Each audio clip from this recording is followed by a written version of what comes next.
Lonely Monk Productions. I don't know if y'all have caught Andor on Disney Plus yet, but yo! That's my Jawn!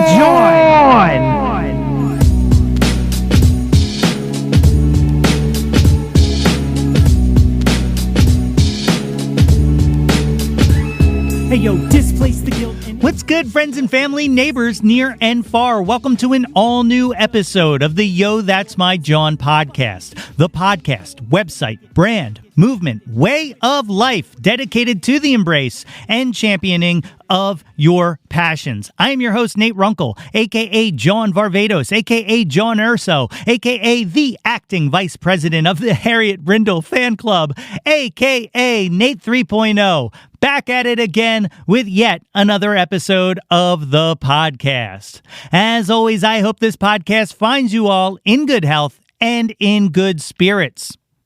On today's episode, I am joined by Greg Seltzer of the Philly Music Fest. We have an incredible conversation about music, the fest, and the Philly music scene, and his heroic quest to turn Philadelphia into a first-class music city. You, as the kids say, will not want to miss it.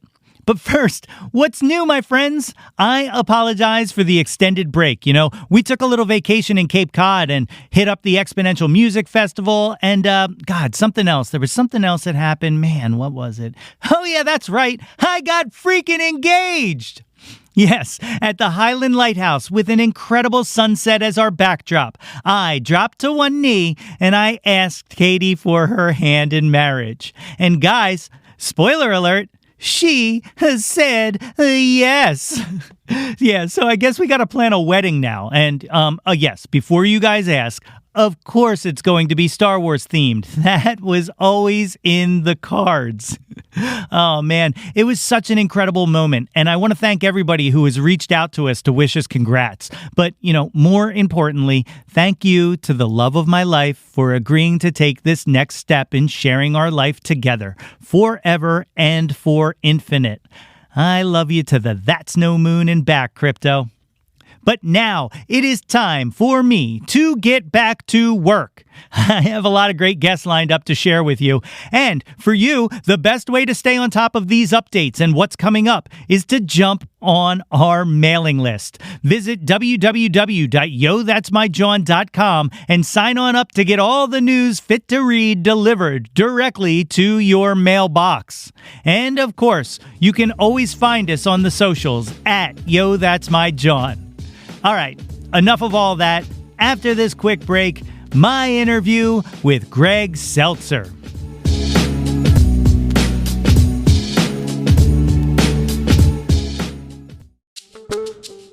My guest today is on a mission to bolster and support the Philly music scene and invest in its future. Along with his wife, Jen, he has founded and curated the Philly Music Fest, a multi-day, multi-venue festival showcasing Philadelphia musicians, which has raised over $200,000 for local music education programs since its inception in 2017. This year's Philly Music Fest takes place October 10th through October 15th and features Mannequin Pussy, Low Cut Connie, Mount Joy, and many other incredible Philly acts. He is also the creator of Inside Hustle, a free networking event for emerging musicians and non-musicians aspiring to work in the Philadelphia music industry. Folks, it is my honor to welcome to the show, Greg Seltzer. All right. Ladies and gentlemen, I am joined today by the great Greg Seltzer. Greg, thank you for joining me today on Yo, That's My Jawn. Thanks so much. Glad to be here. So we have a mutual. I was talking to Dan Drago. We were at the Exponential Music Festival, and I heard I missed running into you. And I was hoping to give you an in-person high five for everything you do musically and just for being an incredible individual. But I appreciate that. I love this community of music podcasters that's coming up in Philly. It's really awesome. I mean, it's such an important part of the scene. So sorry we missed you, but great festival, by the way. Yeah. Did you have a favorite act at the show?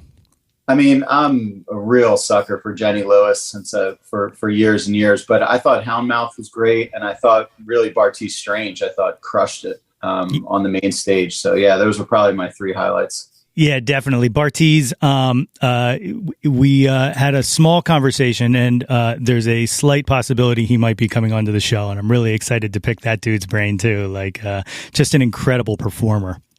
Yeah, well, he's got Philly connections, right? Not only that, but Will Yip helped him with a bunch of music. Will's a producer in town. He was on our Inside Hustle podcast, our Inside Hustle music event where we have podcasters that come out. I think Dan came out. But Will is a dynamite resource in Philly. So if you can get Will and Bartiz, that would be an awesome talk. It would be incredible. But you're an incredible person yourself, and let's not talk about other people on your episode. Tell these folks a little bit about yourself. Where'd you grow up? Yeah, so I grew up. So I started kind of my growing up in Bensalem, and then I moved from Bensalem to a town called Huntington Valley, which is Montgomery County, but it identifies as Bucks County, basically, like the northernmost, right by the Northeast Philly. So I grew up locally. I went to Penn State, graduated in '98 from Penn State. And after that, I was kind of working in business. I worked as a CPA with a big accounting firm, kind of boring. But this all kind of cycles around 20 years later. But I started as a CPA and then went back to law school at Temple at night. And just married up the accounting degree with a business law degree. And I've been doing business law, never been in court a day in my life. Not that kind of lawyer, just helping people with business contracts and buying and selling businesses. Been doing that for at a big law firm, Ballard Spahr, for 20 years now. So that's been the path, and music's always been there. And I'm kind of tapping into those accounting and legal skills to formulate Philly Music Fest, but that's kind of the day job, if you will. Oh, that's incredible. That's incredible. When you were growing up, what were your parents listening to? Like, what type of music was playing around the house? So my dad, so we're a big sports family in addition to music. So my dad was all on the sports side. I don't think my dad would know like anything outside of, maybe Billy Joel, something like that. But my mom was always into music. My mom was listening to kind of VH1 when MTV was big. At least me, I was into kind of the harder rock stuff, and also some of the folk stuff with Dylan and Neil Young and that stuff. But when the MTV craze, that's when I was in high school, right? But then the parents were listening to VH1, right? So the parents were listening to the Eagles and REO Speedwagon and stuff like that on VH1. So that's what my mom was kind of tapping into. But you know what? Looking back on it, it's like it was all important because a lot of those vibes get repurposed in modern day indie rock. Those synths and stuff that maybe I thought was I wasn't into when Nirvana was going on. That stuff's recycled now and is pretty hip and cool. So that's kind of what I grew up, around the house basically. In the early 90s. What was your thing? You said a little hard rock. Who were you into? Who were your guys back then? Yeah, so back then, I mean, I was definitely like a classic rock kid. I wasn't one of these kids that had an older brother that was introducing them to like, Slayer or something like that. Like I was very much classic rock, Led Zeppelin, Doors, Rolling Stones, Beatles, that sort of thing. Just very, very, very middle of the road education and classic rock. But where I kind of strayed was I just gravitated towards Dylan, Neil Young, Grateful Dead. Were kind of like the big three people for me that were a little bit outside of the mainstream. Now I think those are all pretty much considered mainstream, but back in the early 90s, Dylan was just obsessed over Dylan, basically listened to every single record, read every single book. And he was in the early 90s before Time Out of Mind. He was not in the public. He was washed. He was totally washed, right? And Neil Young was kind of washed too before he latched on to the grunge scene and became the godfather of grunge. So I kind of feel like I latched onto those guys before they kind of popped again in the mid to late 90s. So, and the thing about me is like, I go deep with stuff. So, now 25, 30 years later, I've gone deep on a lot of things. I've gone deep on Warren Zevon. I've gone deep on Pavement. I've gone deep on Miles. Like I go deep on everything. But back then my breadth wasn't as wide because I was 16, 17 years old. But when I tapped into Dylan, I literally start at CD one. I rip off Columbia House on their, get 8 CDs for 99 cents. I did that 19 times, whatever, and got as many discs as I can. And then I just tap into those records. And back then, pre-internet, you just had to read books. And that was kind of my studying. And I remember I used to take notes and just go from one person to the next, basically as a portal through Dylan, essentially. Like whoever was tapping into Dylan in the mid 90s through back to 63, I was tapping into all those people, whether it was Patti Smith, or the Pixies, or whoever was kind of covering Dylan or tapping into that. That was my portal to kind of expand. Well, what was your hook on Dylan? Lyrics or just overall songs in general? Lyrics for sure. Freewheelin' in the album in 1963 was a huge gateway for me. I knew that the songs were topical, but I also, was 16 years old, so I didn't know much about, the social issues that he was singing about. I could just gather it from the music. But then when he started with kind of the imagery, like Hard Rain, and then up through Highway 61 with, Mr. Tambourine Man from Bring It All Back Home, and then Desolation Row on Highway 61. It's like, then I just got really into the poetry of what was going on. So it was definitely lyrics first for me. And it's interesting that still carries, me. I mean, I know I totally respect a ton of people that are like, F the lyrics, it's all about, the texture, the context, I could care less what they're singing about. Like, I would love to do that. And I know that's kind of a big ethos in punk music. And I've come around to that, but I'm lyrics first. I'm even, War on Drugs comes out with a new record. I'm tapping into the lyrics first, like literally reading them. Alex G just came out with a new record that is by far my favorite album of the year. Granted, it only came out on Friday, but I've listened to it 4 times, but devoured the lyrics. So I'm a lyrics first person. And then I kind of feel like I get it. And then I put them aside. It's not to like sing the tunes in the shower or something. It's just to kind of get what's being said, put it aside. And then I listen to the music after that. So that's always been my thing. It's a dope process. I like that a lot. Yeah. Like, did you ever write? Do you write at all? Yeah. So I've never written music, like songs. I've written 2 books. They're sitting over here. If you want one, I'll mail you one. No one I'd seems love to buy one. But yeah, no, they're both on Amazon. They do okay. But they basically, the first one was called the 1965 Project. And the second one is called the 1968 Project. Creativity is not my forte, but they're very descriptive. And what they are is they track a month in each of those years. So the 65 book starts with January of 1965, and it talks about what historically in the country was going on in that month. And then each chapter also lists the records, singles and LPs that came out that month. Talks about them a little bit. And the beginning of the books are like, here's what's going on in the country. Here's the music. It's very Beatles, I Want to Hold Your Hand. Beach Boys are surf songs. Stones are singing just covers of blues songs, basically. And then, you read the book, but then you get to December and it's like war's raging.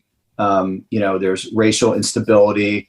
Now all of a sudden the artists are singing about those very themes in their songs.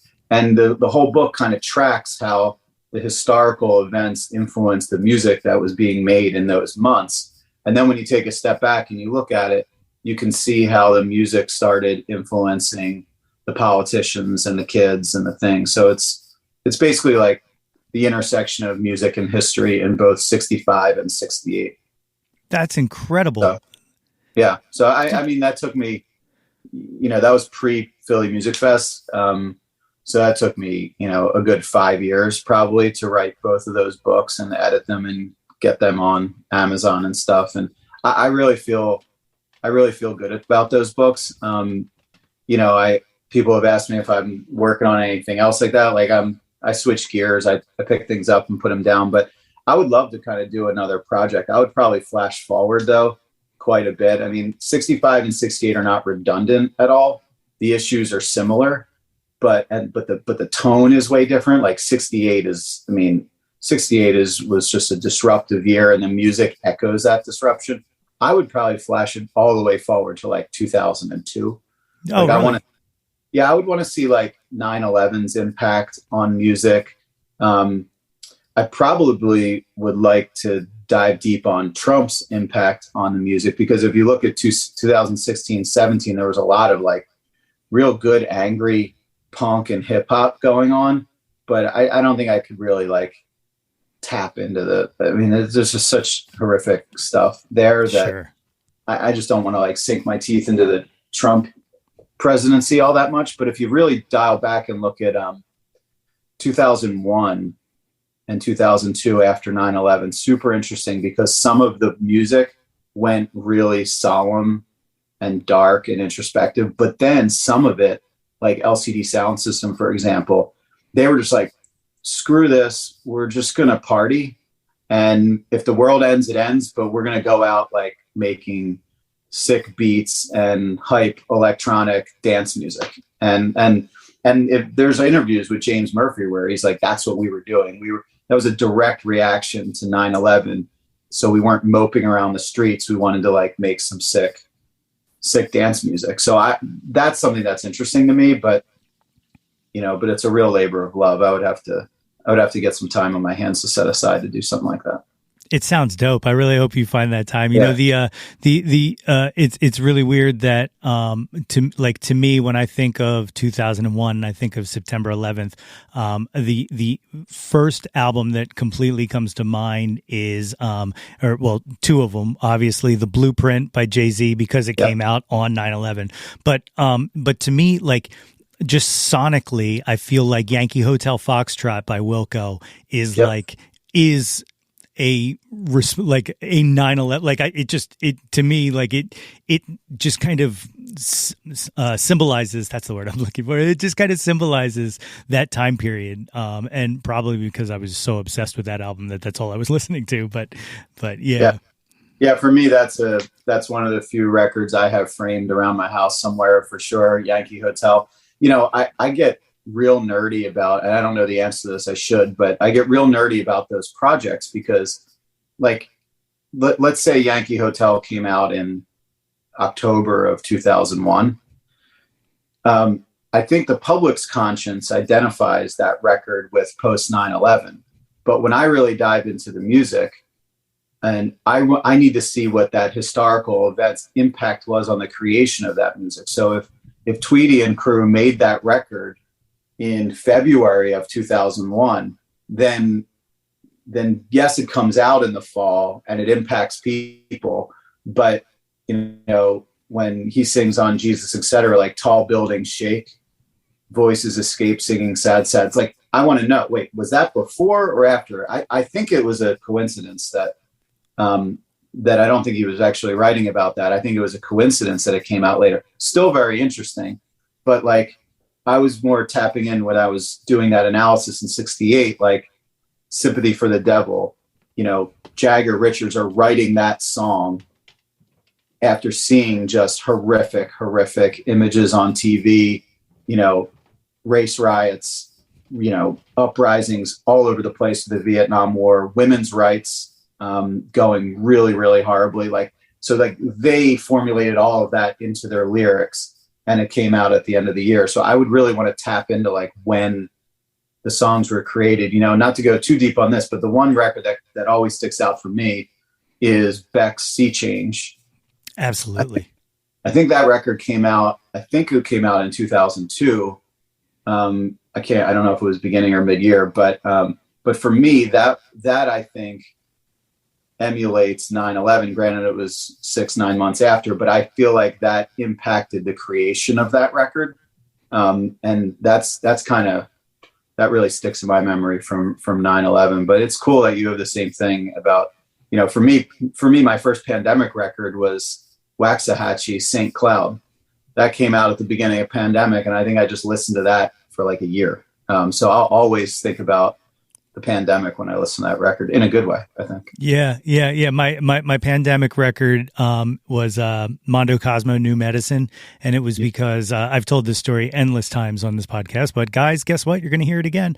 The night before lockdown, we were there at the show, the Mondo show at Ardmore. So like at midnight that night, everything was locked down. So like it's so intrinsically tied to that period. And you know, I'll be honest, like I'm really excited with a lot of the music that's coming out right now, because I know that a lot of it was created, people stuck at home, just, you know, tinkering on songs and stuff like that. It's been really fascinating watching a lot of these newer releases come out. So how did you kind of, you know, you were this obsessed with music. How did you end up in business and accounting, you know, instead of like a music studies or something like that? Well, yeah, it's interesting. You know, I just saw something recently where, I work with a lot of startups and read a lot of like startup press. I'm basically a lawyer for entrepreneurs and creatives, but, Mark Cuban was going on a rant, one of his many rants probably somewhere, about how successful people, they keep their hobbies and they choose a job, a profession, not something that they're passionate about and love necessarily. This is just one person's opinion, but something that they're good at, something that they're really good at.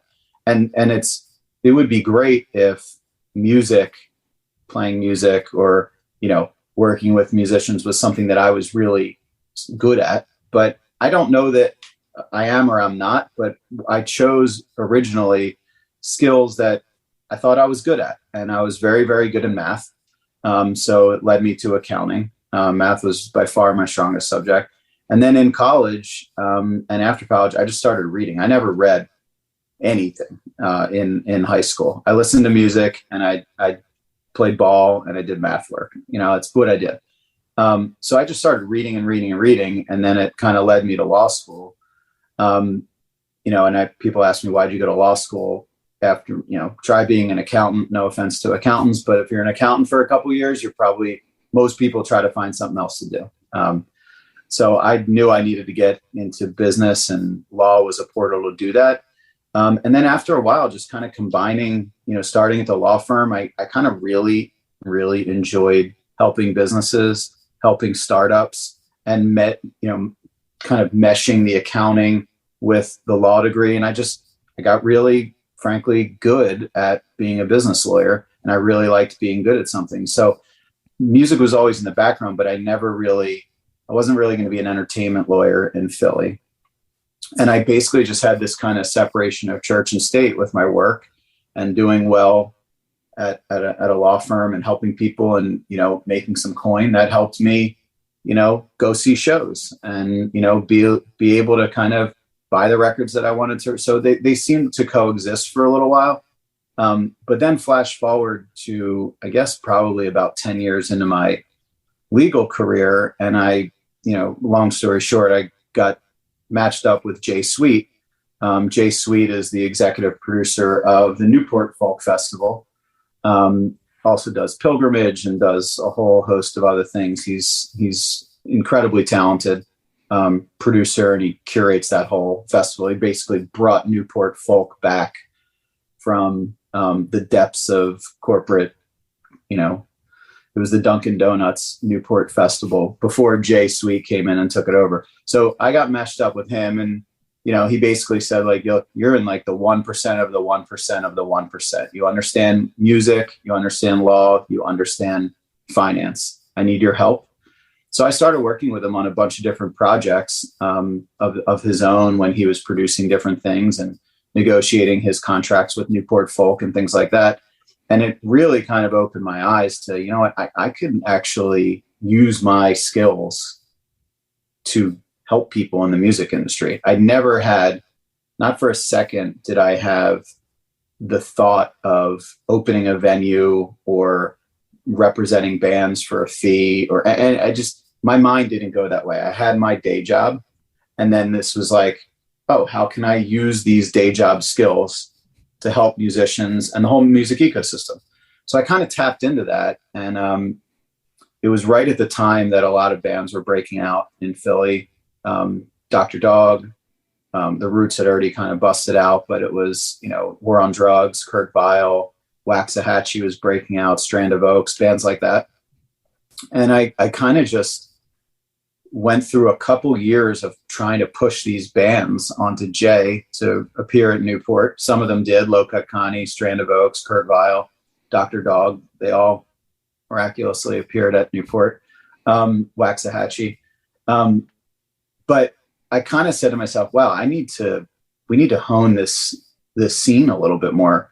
And then I started from there talking with as many people as I could in the scene, everyone from talent bookers like Marley and Barrett over at Johnny Brenda's, the folks at World Cafe, the guys at R5, Connor Barwin, just like kind of trying to triangulate the XPN folks, like what's going on in this music scene. And I kind of, as a business person, took a step back and I was like, this is a very fractured environment. It's fractured. And I have a white paper that I typed up as well for myself, just to kind of put some thoughts down on what I thought needed some help from a nonprofit perspective. It was incredibly provincial from a geographic perspective. Like the West Philly, like the man West Philly scene doesn't really hang with the South Philly, scene, and very provincial in neighborhoods, which is very Philly. But if we all working together, we should break that down a little bit. And then it was also very provincial by genre.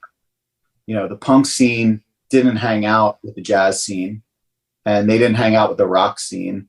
And, everyone is kind of judging everyone. And look, I don't know if I'm the person to change it, but what I've tried to do with Philly Music Fest and starting it is, from that little white paper and that analysis, was like, if you can attack this from a nonprofit perspective, you can get a lot of credibility that you're not in it for the money.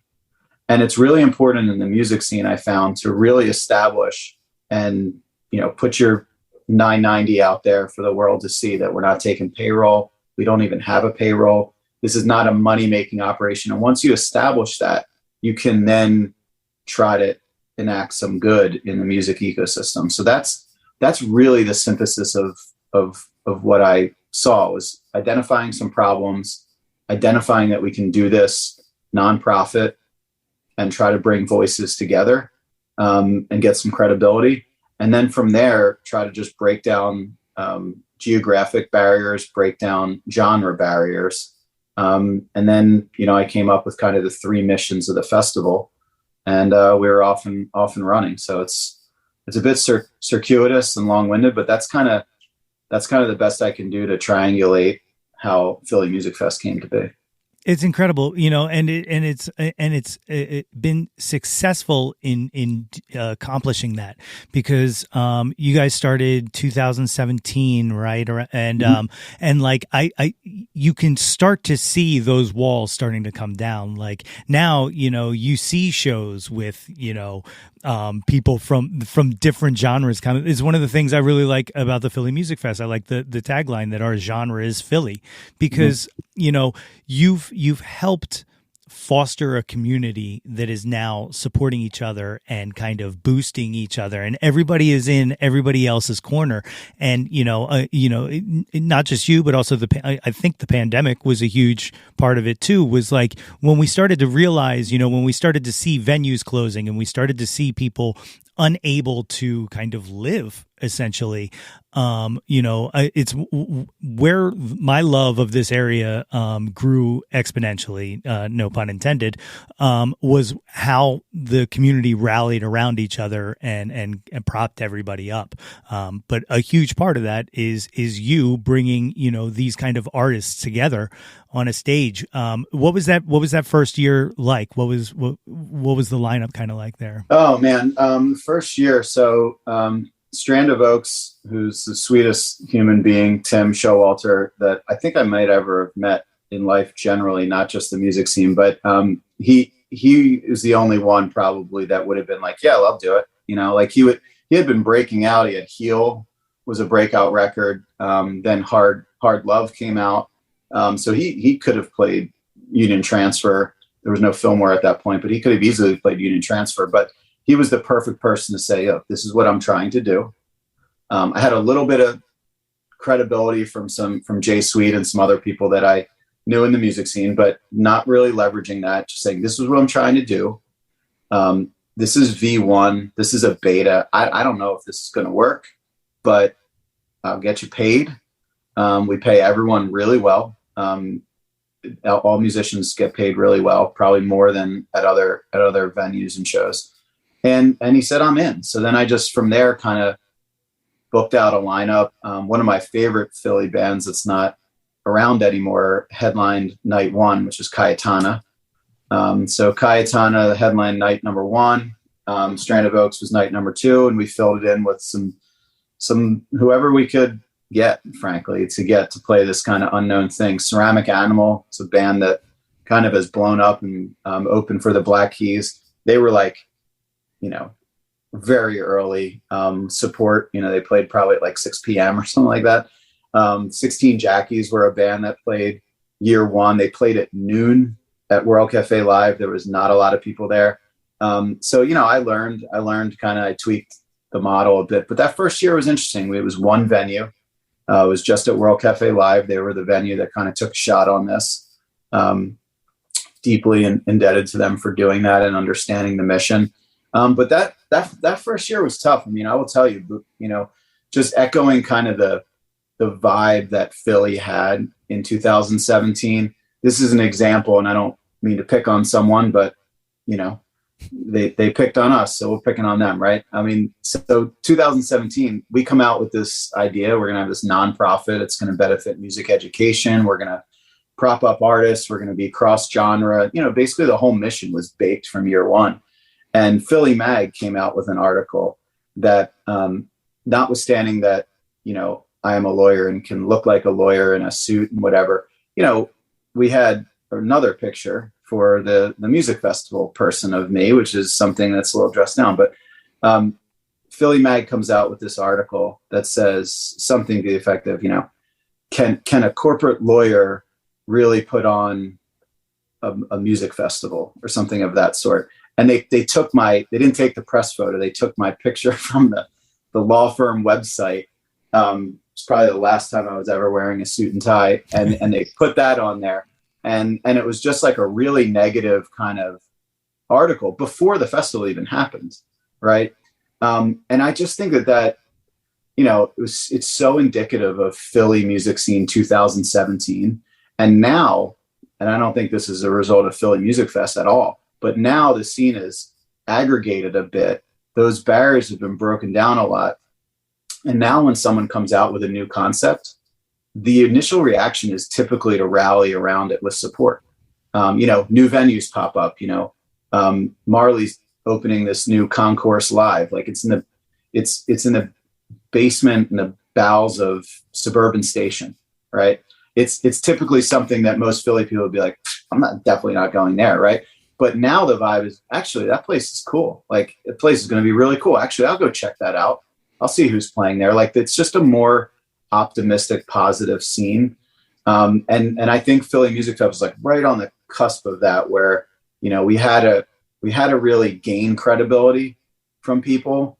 And I think we've done that without corporate banners, without a whole bunch of bullshit at our festivals. I think we've gained that credibility. But I do think back to 2017 to answer your question. And there was skepticism. There was unfounded skepticism, to be honest, from the jump. So that's what I remember about 2017.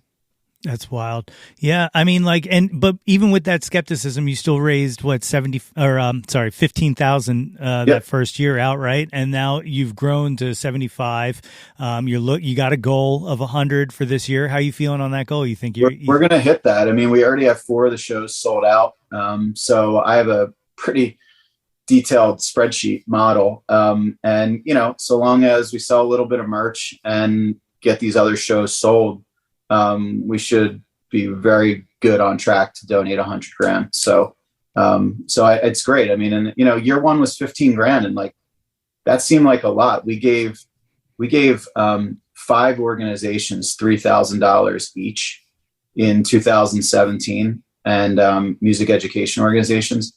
And they were like over the moon. I mean, they were so appreciative of $3,000. Now we give, more proper kind of 10, 12, $15,000 to these organizations. It's worked into their budget. It buys kids instruments. It funds after school classes for real musicians to come in. Like it's real money for these budgets. So I'm super proud that we grew it. And when I take a look at our impact, when I talk to some folks like, what's your impact, in the nonprofit scene? I'm like, we donate $100,000. Like, isn't that the answer? No, that's not the answer. The impact is $100,000, but we paid musicians probably $200,000 to $300,000 in that year. And the venues are making a bunch of money, and, radio's making some good money. The whole ecosystem is kind of rallying around it. So when you add all that up, plus the 100,000, I mean, it's a bigger footprint than just writing some checks to charities at the end of the festival.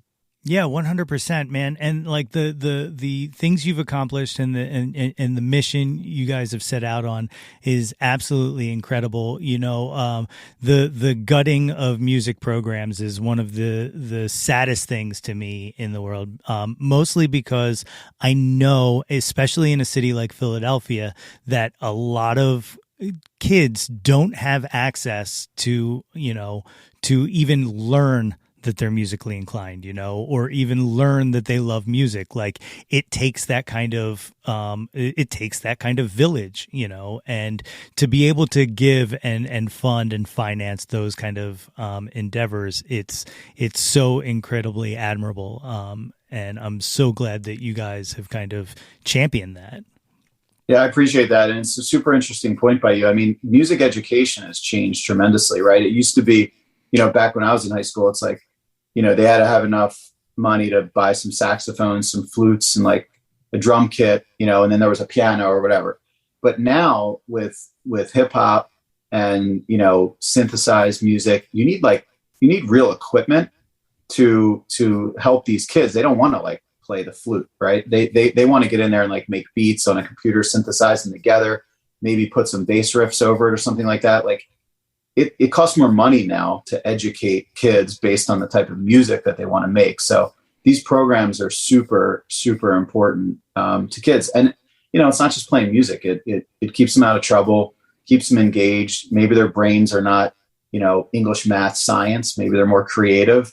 And when you gut these high school curriculums of music education, I think it's really damaging. So these programs are super important. And we hope that these kids will be on the Philly Music Fest stage in 6, 7, 8 years. I mean, that's the goal. Oh, I have no doubt that they will, and they will definitely pay it back and pay it forward.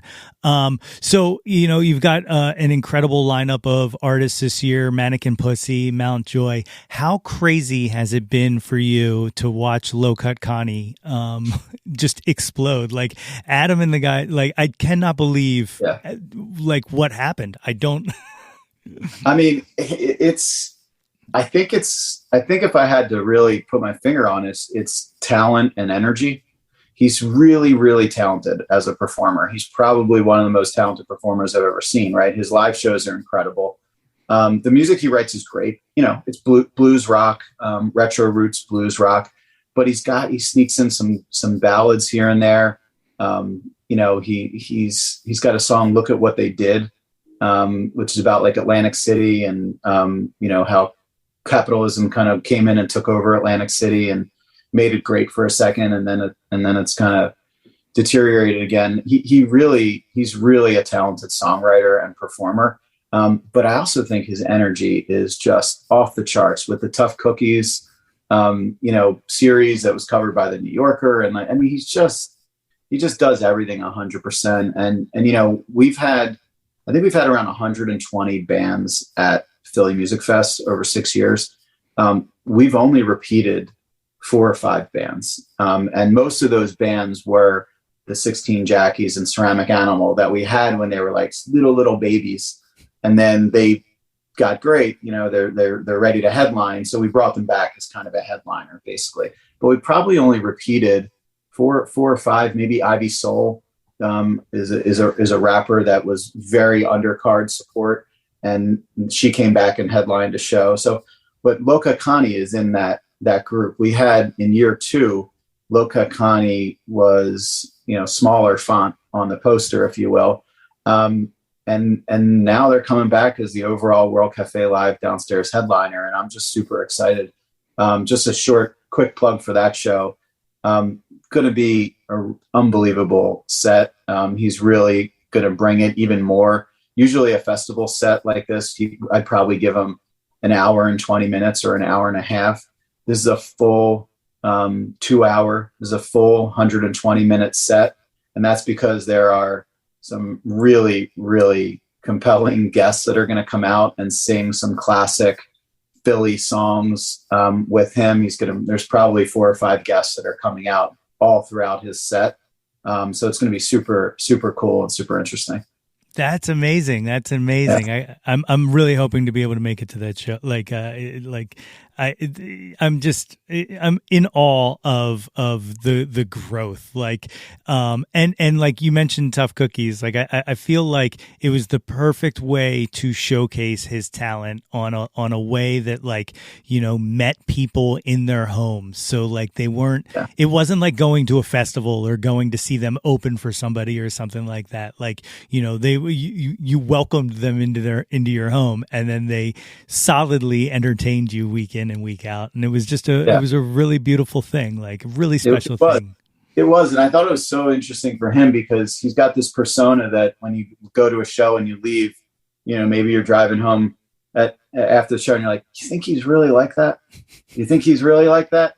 And then all of a sudden the pandemic, and then you get in his house and he's there with Will. It's like, he's really like that. He's really like that. So it was just so cool to have that justification or that glimpse for him, because he's the one that we kind of were questioning. I wonder what he is like at home. And then all of a sudden you see him at home. It was really cool. But so we're super, super psyched to have him back. That whole show is cool with Ron Gallo. Kaylee Goldsworthy is great. And then like you were saying before, we mash it up. So we'll have, our headliners are punk, hip hop, rock. Mountjoy's blowing up. Screaming Female show, which already sold out at Johnny Brenda's. So I'm super excited for this year. I think it's incredibly diverse, and I love that people are hanging with us on the curation.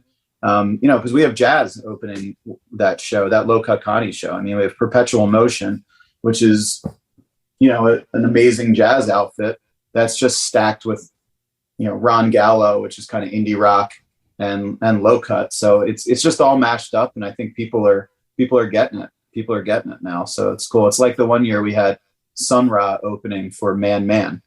I thought that was like, people were going to be like, I'm done with this Philly Music Fest. Like, what is this? Why is Sun Ra? But they went together perfectly. Avant-garde jazz meets avant-garde indie rock.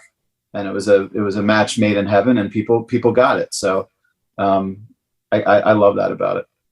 It's awesome. The other thing you're doing in conjunction, the Inside Hustle. How did that come about? Like, what?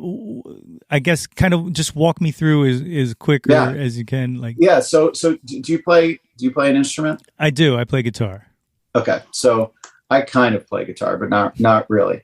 But Inside Hustle is kind of a vision where I feel like in the first 4 or 5 years of Philly Music Fest, we tapped into this fact that we have a bunch of musicians. The city is amazing musicians in all genres. They're all breaking out. They don't need Philly Music Fest, but what we do is we try to shine a little spotlight on it. We get an article in Billboard. We get an article in Forbes. We get an article in Brooklyn Vegan, and it's like awesome. We got in Pulse Star this year. I don't do that for the credibility of the festival or promotion. I get that. I push for those. So those national publications take a look at our scene and say, wow, Philly is a viable music ecosystem, not just a couple bands here and there. So Inside Hustle quickly is just, it's this ecosystem building concept that we have musicians, but in order to have a really viable first class, not second class, first class with Nashville, Austin, Chicago, New York, LA, Seattle, we need to be in that first class of music ecosystems. And to do it, I feel like a lot of people think you need just artists and just bands. And I don't think that's the right recipe. I think in order to do it, you need managers, you need agents, you need PR people, you need media, radio, podcast, you need some lawyers, you need some accountants, you need streaming services, you need all record labels, studio engineers, you need this whole ecosystem. So what I'm trying to do is, we have a lot of those, the Will Yips and the Jeff Zieglers, and we have some labels, and we have some great managers. Don't have a lot of agents, booking agents and talent agents, but what I'm trying to do is bring all of those voices together. And that's what Inside Hustle is. It's basically an expo style networking event, always during the week of Philly Music Fest, the Saturday of Philly Music Fest, the last day of it. And it's basically just come on out. And if you can't play guitar, if you're not a musician, but you want to be in the music scene, come out. There's a home for you somewhere, whether it's at a venue or booking agent or manager or whatever.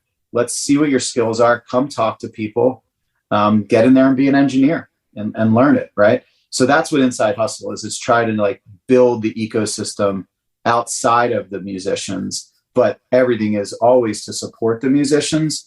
But in order to keep them here and get new ones, we need to kind of have all of those other disciplines. So that's what Inside Hustle is. It's a free event on October 15th from noon to 3 at World Cafe Live. So we got 350 people RSVP'd for that right now. So it's working. It's free. Just come out and learn and network, really. I am one of them. I already have my RSVP sent in. Yeah, I'm really excited for it. And you know, you touched on something there, you know, the idea of Philly being a first class music city. Like I feel like we are right there. Like we are just about to blow.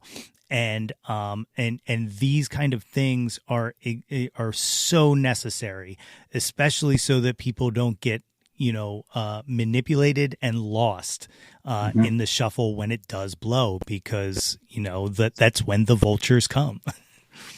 For sure. Yeah, we need to support and protect. And that's why, you know, that's why legal and accounting, you know, year one of Inside Hustle, it was just artists and some managers and some production. And I did a little poll on Instagram and said, and Twitter, I was like, what else do you all need? And I was like, besieged with, we need legal and accounting help. And I'm like, really? Like that's what everyone is. Literally like 8 out of 10 answers where we need to know if we should have an entity set up for our band. And what do we do when we buy an amp? Do we keep the receipt? Do we write that off? And I'm like, oh, these folks do need some help. This is really easy stuff to get. These are easy answers. These are layups, right? So now we bring in that skill, and we're just trying to help, you know, leave no one behind. We're trying to help everyone and give them everyone access to information. So that's what Inside Hustle is. I really hope it continues to grow, and I hope people get some value out of it. Definitely. So, being as in tuned into the scene as you are, and with the Philly Music Festival, who do you think's next? Who do you think's on deck to blow? Because you've seen a bunch of them come through. Yeah. So, I mean, it's just hard to know who we think is already blowing up. But like for me, Alex G headlined last year. He was one of our headliners last year.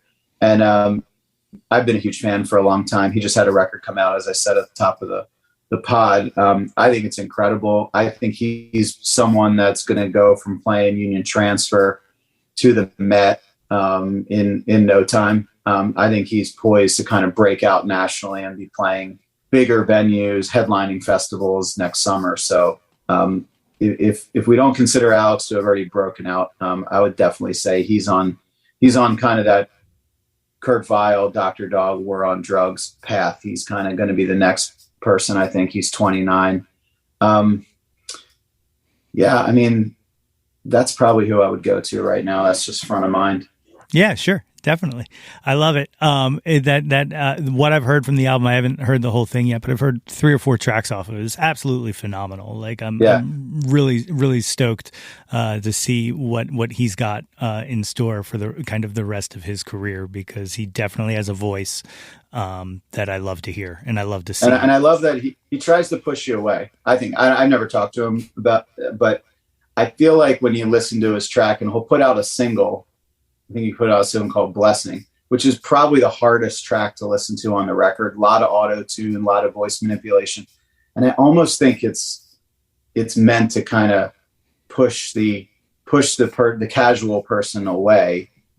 And maybe that person never gets to hear the gems in there. But if you really kind of be patient and dig with it a little, I mean, there are some incredible gems in that record that are kind of mixed amongst the auto-tune and synths and voice manipulation, which are cool. But then there's just some unbelievable, almost similar to kind of how heavy metal drummer kind of has that distortion and kind of leads into things. And it reminds me of that a bit, actually. Definitely. Well, at this time, you want to enter the Jawntlet and do some of these questionnaires here. These are the questions I ask everyone. The first section is the one-hit wonders. Just for clarity, these are just I'm not calling these people one-hit wonders. Obviously, it's just the you're picking one or the other. I don't know how many times I've had to I've pitched this and people have gone, "Well, Billy Joel's not a one-hit wonder," and I'm like, "Okay, yeah, I get it." But first one, Billy Joel or Elton John? Elton John for me. Yeah. Number 2, Debbie Harry or Joan Jett? Joan Jett, for sure. You got to stay local. Yeah. Number 3, Aretha Franklin or Tina Turner? I would say Aretha. I'm a kid of like the 80s and 90s. I came to Tina at like probably a weird place, like Pepsi commercial situation. So I probably would just go with Aretha. Okay, sounds good. I love it. Nirvana or Pearl Jam? Oh, Nirvana for sure. Yeah, were you always a Nirvana guy even back in the? It's not so. I mean, yeah, for sure. I mean, that was if you weren't listening to Nevermind when I was in. I mean, I was always into Nirvana, but and I should probably keep this positive. But I'm probably more Nirvana because I'm not really a Pearl Jam guy, to be honest. So it's more of it's more of medium high on Nirvana and medium low on Pearl Jam. So, okay, no, that tracks. Sorry, people. I know they just played here and it was very popular. But. It's forgivable. Yeah. Next one, Janis Joplin or Stevie Nicks? Janis for sure. Definitely. The big one, Beatles or the Stones? This one's so hard. I'm probably Beatles.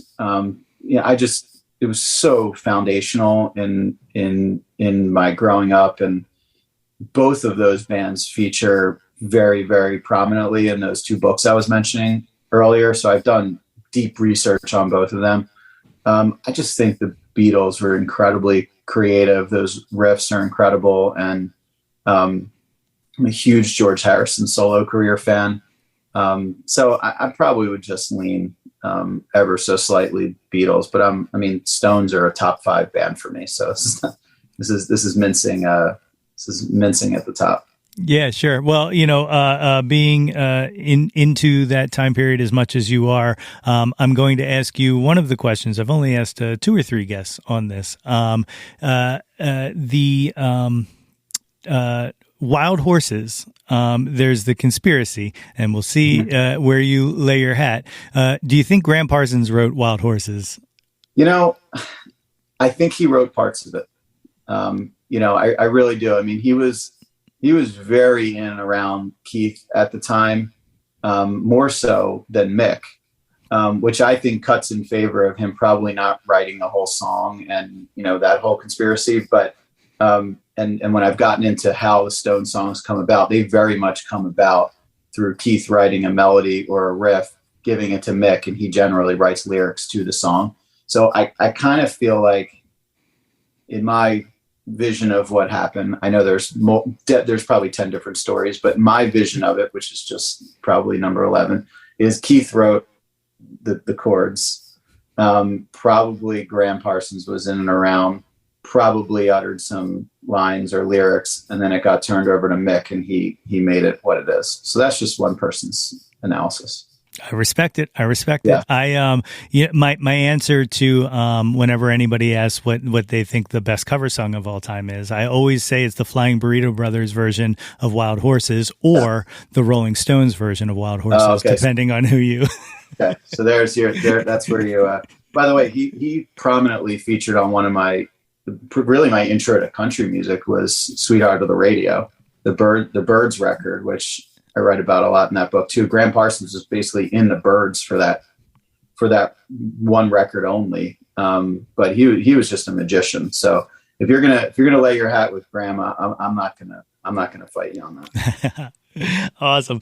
The last one hit wonder: Bohemian Rhapsody or Stairway to Heaven? I'm probably a Stairway to Heaven person. I just take the rock. I'll take that guitar solo. Yeah. Over I'm not a huge art rock kind of glam guy. I love Queen, love the Bowie stuff, but yeah, I'll probably just stick with Stairway on that. I can dig it. All right. The last section is the top 10 countdown. As always, and as I'm sure you know, Jawn can be whatever you want it to be. It doesn't have to be music. You can make it whatever you want. But number one, what was your first Jawn? What was the first thing you were obsessed with when you were younger? It was probably the Eagles, Philadelphia Eagles. Oh yeah. Probably. I mean, we date back. My grandfather had season tickets in 1960. And I started going, I was 8 years old, at the top of the vet, in 1984. And, now I'm bringing my kids to the game, and my grandfather passed, my father's still going, and it's a big family thing. So that was the first thing I ever remember just being absolutely obsessed with. I love it. How you feel this year? I'm feeling pretty good right now. Yeah. I mean, I'm nervous because everyone's feeling so good. I mean, yeah. Right? Like born and bred Philadelphian, like everyone's feeling good, and now all of a sudden I'm kind of zagging and feeling like it can't be as good as that. But they look really strong on every position, so it should be fun. Yeah, I'm loving it. Number two, what's your current Jawn? What are you into right now? Into right now, I'm still with the Eagles. I mean, honestly, what am I into right now? I'm just obsessed over executing on this music festival. I work my tail off during the day. I don't exactly have a 9-to-5 job, so it bleeds. It's pretty constant, but at night and weekends, I am just focused on executing at every single level of this festival, from the green room to the bands to every fan having a great time and then raising money. So that's pretty much what I'm eat, sleep, and drink right now. It's awesome. I love it. Number three, what was your first concert? What was the first live show you saw? 100%. I went with my mom. I told you, the VH1 person. We went to see Neil Diamond at the Spectrum. And it was pretty epic. It was pretty, I just remember it being a show. And my mom was really interested in it. And, I don't listen to any Neil Diamond now, but I went to Neil Diamond at the Spectrum, and it is what it is. As a lyric guy, if you go back and you grab those two albums that he did with Rick Rubin, they are absolutely, like, you start to see, like, this is why. I don't know this. They later in his career, or like, yeah, it was after Rubin did like the Cash stuff. His next project was working with Neil Diamond, and I think they did. I know they definitely did one. I'm pretty sure they did 2 albums together. Really good stuff. I'm gonna go check that out. A little Neil Diamond tip. I like that. Yeah, you'll see it, but you'll see exactly. It's essentially like him and a guitar for the most part, some piano. Very very Rick Rubin stripped down. So I mean, he was a Tin Pan Alley, amazing songwriter before he became a showman, and then I got really into Dylan, obviously, and then got into the band, and then you watch The Last Waltz, and if there's like one person that people are like, whoa, I don't get this, and it's like Neil Diamond, and the band know what they're talking about. So he gets some cred in The Last Waltz, and he's good with me. That film is so incredible. I love it so much. Yeah. Number 4, what was the last concert you went to?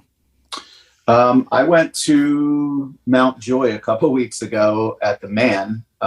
We announced Mount Joy playing Philly Music Fest this year at that show at the Man. So I went there to hang out there, and we're a husband and wife operation. So I was handing out flyers in the parking lot for trying to get people to support Philly Music Fest. So that was definitely the last show I was at.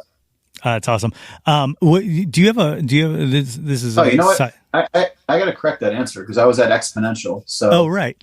I don't know. Yeah, that was the last show, and then Exponential was the festival. But who knows? Yeah, no, I totally forgot it myself. We literally just talked about it.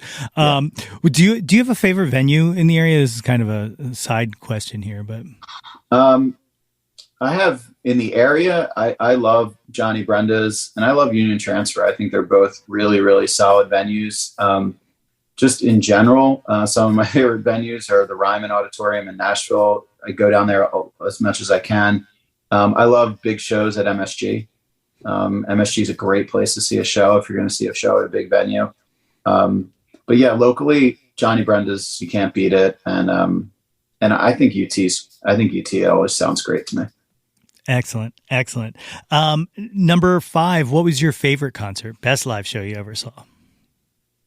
Oh man. Off the top of my head, I would say Radiohead at the Tower, on kind of, I think it was the In Rainbows era. They were just playing everything. They were playing their whole back catalog. That was a great show. And then I would say, like, sets wise, I saw some great sets at Newport Folk. I've been going 14 years in a row this past year. So, I saw My Morning Jacket was the backing band for Roger Waters. I'm a huge Gillian Welch fan. So I saw Gil and Dave do basically a Dylan tribute set with guests, and that was incredible. So I would say that Radiohead show comes to mind. But when I think of like musical moments, Newport probably ranks like 8 out of 10. Bon Iver just coming up and playing a song, or Roger Waters flew in from Wisconsin to do one song with John Prine before he passed. Just some amazing stuff at Newport. Were you there? Did you get to see the Joni resurgence? Yep. Saw the Joni thing, and it gets overshadowed because the Joni thing was so incredible. But the night prior, Nathaniel Rateliff did a whole tribute to Paul Simon, and Paul Simon came out. And Joni's doing the best she can, but Paul Simon just rolls out and like plays Graceland like it's 1989 or something. It was incredible. Like he was really, and I'm not like the hugest Paul Simon fan, but like he came out and that was really cool this year. But yeah, the Joni thing was super, super cool. That's awesome. Number 6, who have you never seen live that you wish you would have? They can be living or dead.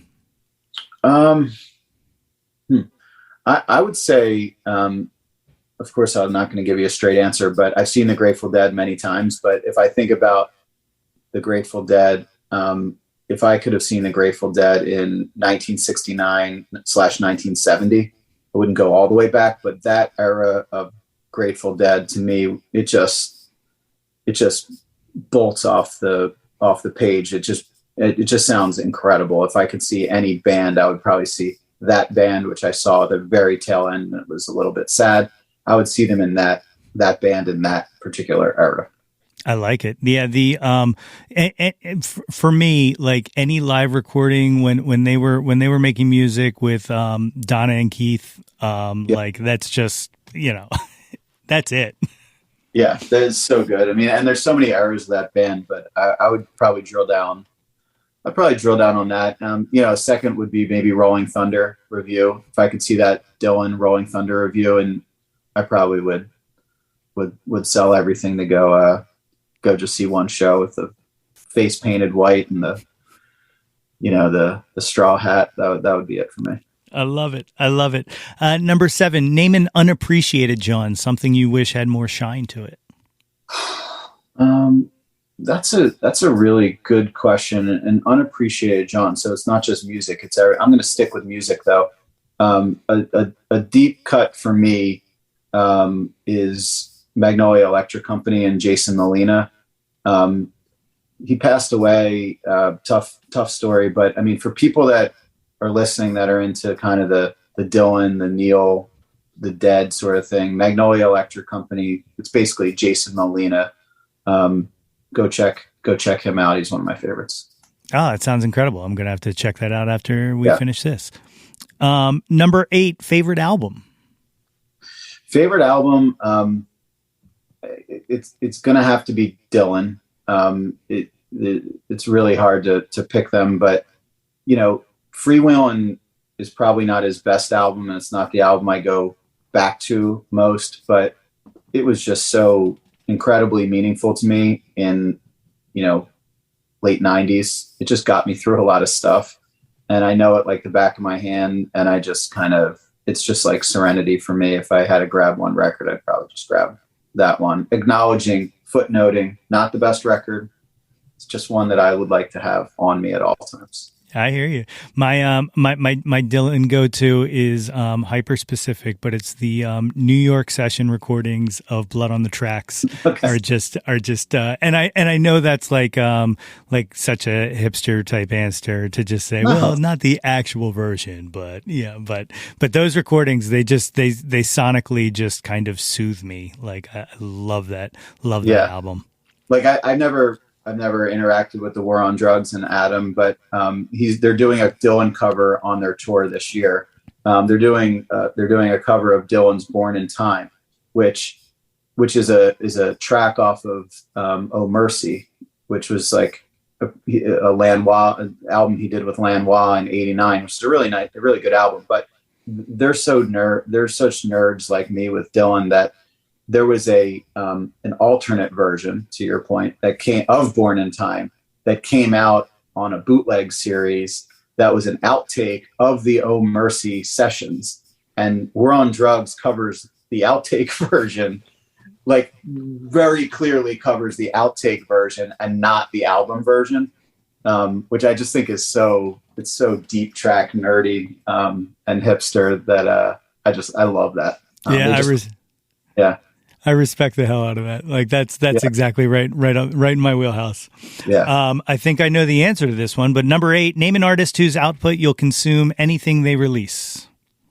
Well, I mean, it's Dylan, but it's hard. I would say, for me, like listen immediately is Gillian Welch. Gil is, I mean, she's in my top whatever. I see her whenever I can. It's very hard to see them. Gil and Dave, they're not around a lot, but I think she is incredible. She comes out with a new album, and I schedule that Friday to listen to that record and probably listen. So her whole catalog, Soul Journey's my favorite record by her. And definitely Gil. Perfect answer. I love it. Number 10, the 10th and final of the top 10 countdown. What is your favorite Jawn of all time? There's been a lot of music, so I'm just gonna have to go back to Eagles, but Eagles Super Bowl win, amazing night. My kids were with me. We went to Minneapolis. We've had season tickets since 1960, so we were able to get 2 tickets, and then it was 3 of us. So I bought a ticket in the last row of the stadium at the top of the stadium for a lot more money than I wanted to, but it was like the cheapest seat. And then my little guy sat with us. So we had 2 seats. We fit 3 of us into 2 seats in Minneapolis, and that continues to be kind of one of my favorite nights, if not my favorite night. So Eagles are front of mind, and my boys are downstairs, and that's and they'll be out at Philly Music Fest. You'll see them working. It's a family affair. That's a beautiful answer, and man, what a magic moment that was. Like, it gives me chills whenever I think about it. Like, kind of what you were talking about earlier when we were talking about, how the good feelings. Like, all the way through that game, I was just like, at some point we're going to lose this. Like, I just, yeah, and then it didn't happen. But we got to. I'll end with this. We got to that cynicism and skepticism. We need to keep that to our sports teams. We shouldn't lose that. But I do feel like that ethos, bled into music. in this city for a long time. Like there was a lot of, we got to keep all our skepticism and cynicism in the sports box. And when there's new, fresh ideas and people making music that might be a lot different, we need to embrace that first and not think it's going to crap out and be terrible. We gotta be positive about everything outside of sports. Absolutely. I couldn't agree more. Philly Music Fest, October 10th through 15th. Which shows did you say were sold out? So as of right now, both Mountjoy shows, the 10th and 11th are sold out. Johnny Brenda's is sold out on the 13th. And I think that we're working on Dying, which is a hip hop producer collective at Rec Philly. I think that's sold out on the 14th. But there's a couple tickets available for Mannequin Pussy and Empath on the 15th at Underground Arts. And then Shamir at the Dolphin and Loka Connie at World Cafe Live. There's tickets available for those. They're going to be awesome. That's incredible. I can't wait. And, Greg, thank you not just for doing this show, but for every single thing that you do in this community, not just with the Philly Music Fest, but just, as more than a participant, but as a champion of the area. If anybody wants to find any information out about the Philly Music Fest, what's the best way to track that down? Probably at Philly Music Fest on Instagram and Facebook, and phillymusicfest.com. Excellent. Thank you so much for doing this. Do you have anything you'd like to leave these fine folks with?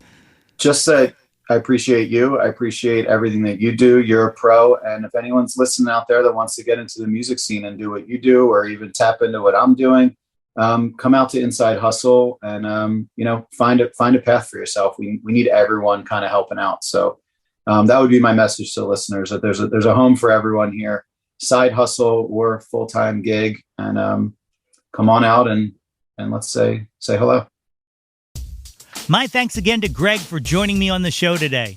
The Philly Music Fest takes place from October 10th through the 15th. Visit www.phillymusicfest.com for tickets and info.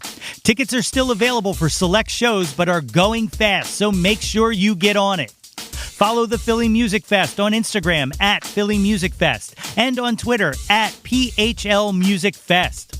And space is still available for Inside Hustle, the free event for emerging musicians and non-musicians aspiring to work in the Philadelphia music industry. That's taking place at World Cafe Live on the afternoon of October 15th from 12 to 3 p.m. Links to all of these are in the show notes. If you haven't done so already, please be sure to subscribe to the Yo, That's My Jawn podcast, wherever you get your podcasts from. And y'all, go on and get yourself a super awesome Jawn Scout Merit Badge for Citizenship of the World just by rating and reviewing us. Don't forget to visit www.yothat'smyjawn.com for articles, merchandise, and links to all of the previous episodes of this podcast. And while you're there, be sure to sign up for our mailing list to get all of the updates delivered straight into your inbox. Like us on Facebook at facebook.com/YoThat'sMyJawn for updates and live streams. Follow us on Instagram and Twitter at Yo That's My Jawn, and search Yo That's My Jawn on YouTube to find the Yo That's My Jawn YouTube channel. Like and subscribe the heck out of that ish. We want to hear from you. Reach out, and touch some Jawn. Oh yeah, back in black. I hit the sack. I've been too long, I'm glad to be back, my friends. Thank you, as always, for joining me down here in the trenches. I appreciate y'all. Blue skies. Until next time, everybody. Hey yo, displace the guilt and embrace the pleasure. Your taste in music doesn't have to be. Yo, That's My Jawn is a Lonely Monk production written and produced by yours truly, Nate Runkle. Theme song by Phil Tyler Music featuring Nate 3.0. Special thanks to Fox Run Brands, DX Ferris, Andrew Scott, Natalie Runkle, and the incredibly brilliant and wickedly stunning Katie Daubney. If you or anyone you know has any ideas they would like to share or any guests they would like to hear on the podcast, please feel free to reach out to us at yothat'smyjawn@gmail.com. Or you can leave an audio message for us and possibly hear yourself on a future episode by visiting anchor.fm/YTMJ/message. Until next time, be sure to displace the guilt and embrace the pleasure and shout to the world, yo, that's my Jawn.